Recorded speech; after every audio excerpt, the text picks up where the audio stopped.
If you've been trying gentle parenting and it feels exhausting, like you're working so hard to stay calm, say the right thing, validate every feeling, and you still end up snapping or shutting down even when you don't want to, I want you to hear this first. You are not failing and you're not doing it wrong. There's actually a behavioral reason gentle parenting can feel so hard to sustain, especially under real life stress. And understanding it can take a lot of that self blame completely out of the picture. I'm Cindy. I have a PhD in behavior analysis, over a decade of clinical experience, and I'm a mom of 2 kids with ADHD. And I genuinely value gentle parenting and the principles behind it. And that's exactly where I want to start with what gentle parenting gets right. Emotional validation matters. Research on emotional development shows that when caregivers acknowledge children's emotions, kids learn that feelings are meaningful, safe, and manageable. Reducing shame-based discipline also matters. Decades of research shows that parenting approaches that are centered on punishment and shame are associated with higher anxiety, lower self-esteem, and often more long-term behavioral challenges. Warm, responsive caregiving matters. Attachment research consistently shows that sensitive, responsive caregiving supports secure attachment, and secure attachment is associated with better outcomes across the lifespan. So, if gentle parenting resonates with you, it makes sense. The foundation is solid, the values are well supported by research. Where parents often start to struggle isn't with the values, it's with the load of implementing them consistently. So let's talk about what's happening from a behavioral perspective without judgment. The first reason why gentle parenting can feel so challenging sometimes is response effort. In behavior analysis, we talk about response effort to refer to how much energy a behavior takes to perform.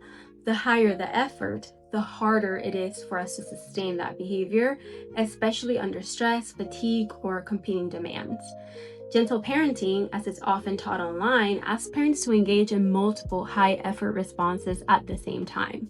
You inhibit your automatic reaction. You regulate your own nervous system. You identify your child's emotional state.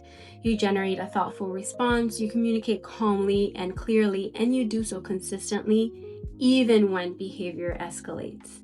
Each one of these steps relies on executive functions like working memory, inhibitory control, and cognitive flexibility. And we know those skills are highly sensitive to sleep deprivation, stress, illness, and overload, which describes most parents on most days. I mean, it certainly describes me. So maybe on a calm weekend morning, those skills are pretty readily available. But by the end of a long day, when you're overstimulated, hungry, and touched out, your capacity is entirely different. When high effort strategies aren't available, that's not failure. That's a predictable human response. The second reason has to do with where the effort is focused.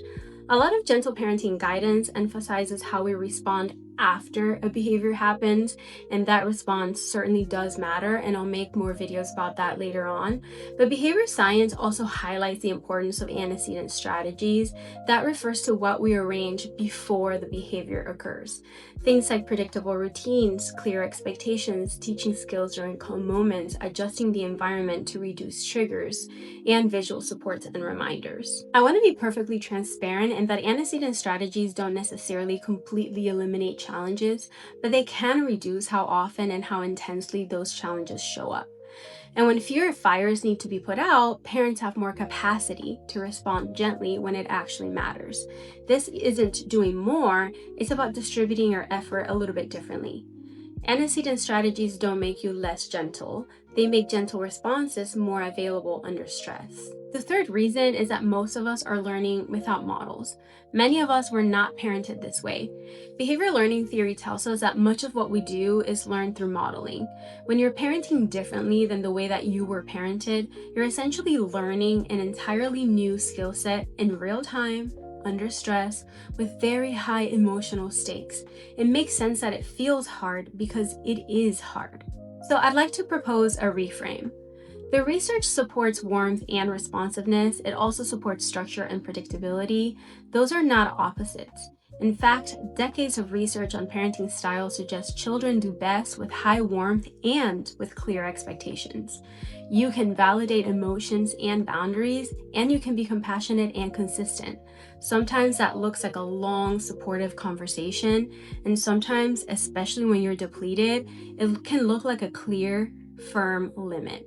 Hey, buddy, I hear you, but the answer is still no.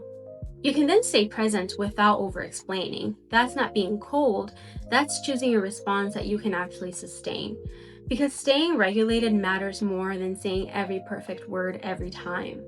Gentle parenting doesn't fail because of boundaries, it fails when boundaries are missing. So if gentle parenting feels hard, it's not because you're failing, it's because parenting is cognitively and emotionally demanding, and no single approach works for every family every time. Blending warmth with structure isn't a compromise, it's an evidence-based way to support both you and your child because parents need support too. And adapting strategies to fit your capacity is not giving up, it's applying behavior science to real life. If this resonates with you, please tell me in the comments, especially if gentle parenting has felt harder than you expected, because I can assure you, you are not alone. And if you want parenting content that's grounded in behavior science without judgment, I will see you in the next video.